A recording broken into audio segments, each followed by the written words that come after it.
Heyo everyone, Mimi Vix here with a long-awaited guide to the Ageless Necropolis Normal, the trial encounter for Dawn Trail Patch 7.3's main scenario quest. It has taken a bit for me to get to this, but I have seen some minor struggles with this boss, and I will do my best not to rant about Necron this time. So, let's dive in.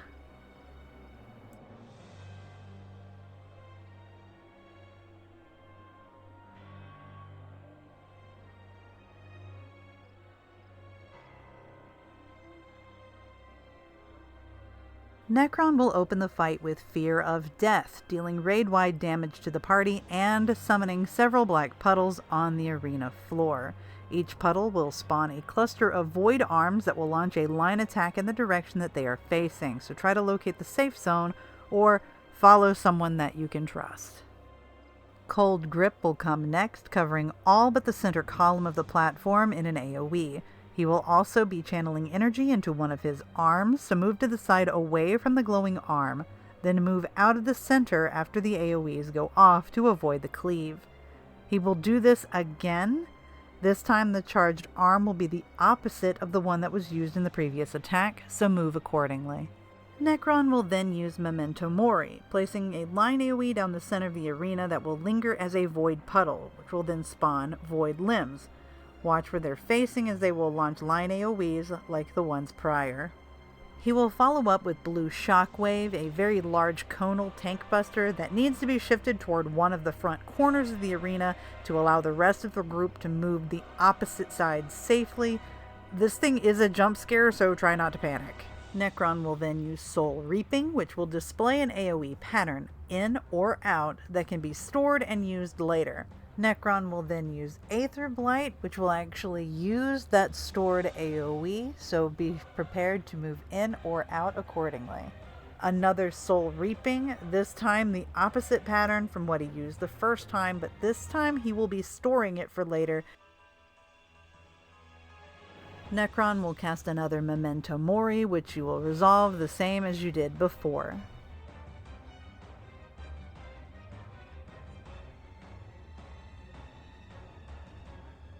Once finished, he will use Aether Blight and will use that stored AoE attack pattern, so move accordingly. Necron will then use Grand Cross, a heavy-hitting raid-wide that will also change the arena, making it much smaller. Be careful not to fall off. There will be an array of AoEs on the floor that will appear, as well as 2 beams that will rotate around the room, counting down before stopping and firing. It is very chaotic, but I tend to listen for the clicks of the countdown and shift forward or backward when it is on 1, depending on my position. Some people find it easier to move ahead of the beam every time, but it's based on player comfort level with the attack. Each beam will fire 3 times before dissipating, after which the floor will seemingly be divided into 4 segments, each segment containing a proximity AoE pulse. Move to the edge of any segment identifiable by being between 2 orbs to help reduce the incoming damage as Grand Cross concludes. Healers and tanks, you will want to shield, heal, and mitigate as best you can, as this attack does a decent amount of damage. This will be followed up with Neutron Ring, another raid-wide burst that will return the arena back to its original layout. This will be what Grand Cross looks like at normal speed. For anybody that wanted to see what it looked like to get a better idea of the flow of the mechanic, I simply slowed it down previously to try to make seeing the mechanics a little easier.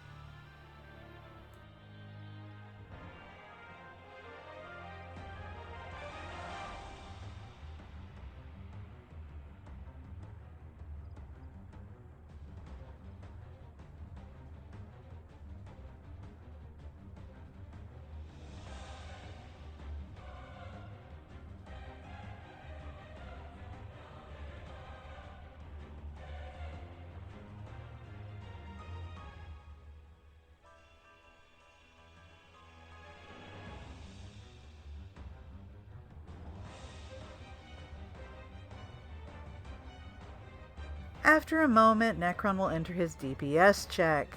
Void puddles will begin to appear on the arena floor and spawn large hand adds that will fire AoEs where they are looking. 3 pairs of adds will spawn, and you'll need to defeat them quickly.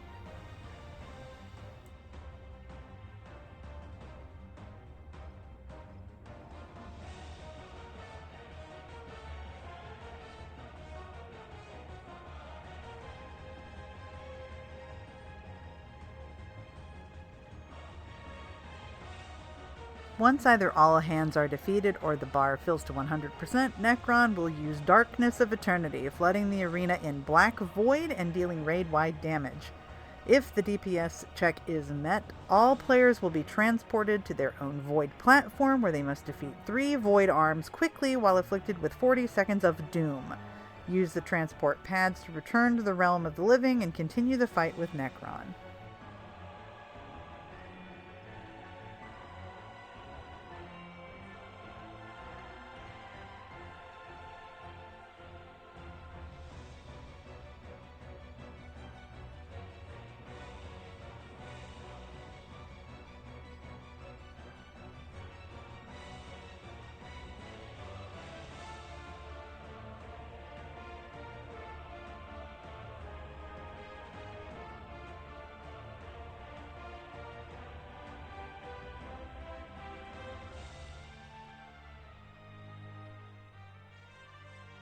Once back in the room, Necron will use Spectre of Death, spawning 2 large void arms on the sides of the room. These will attack in a straight line across the arena and drag anyone grabbed back into the Void Realm to fight another set of Void Hands with the 40 seconds of doom reapplied. This will be quickly followed by another Cold Grip, so watch out to see which side of him is being charged and move to avoid the cleave. Necron will then use Relentless Reaping, where he will use the patterns we saw previously, but this time he will be using 4 of them in a pattern.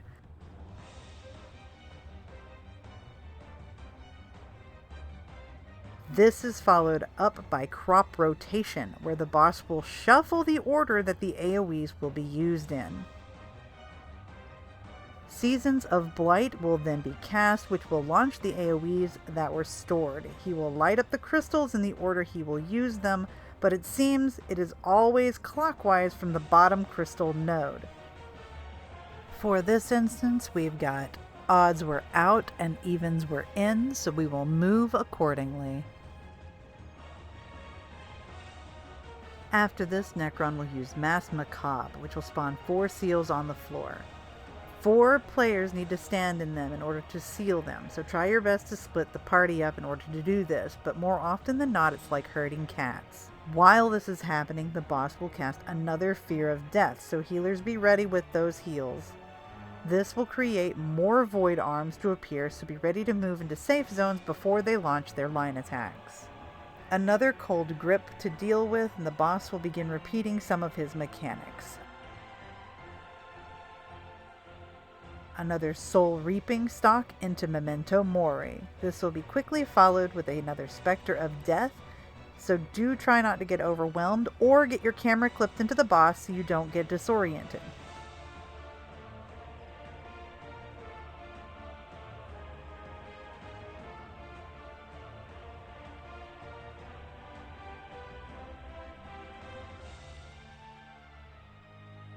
This will be followed up with another blue shockwave tank buster, so be careful you don't get clipped. Aether Blight will then be used, so move in or out according to whichever pattern was stored.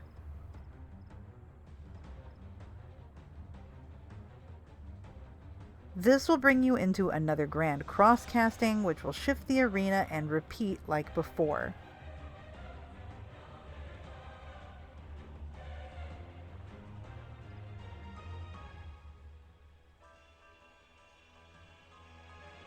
Depending on your group's item levels and overall DPS, you could see more of the mechanics repeated after Grand Cross's conclusion. I hope that this helped make some of Necron's mechanics a little easier to read, even if it is very chaotic at times. Thanks so much for watching. I hope that you enjoy Final Fantasy XIV and will continue to enjoy it going forward. And I will see you in the next video.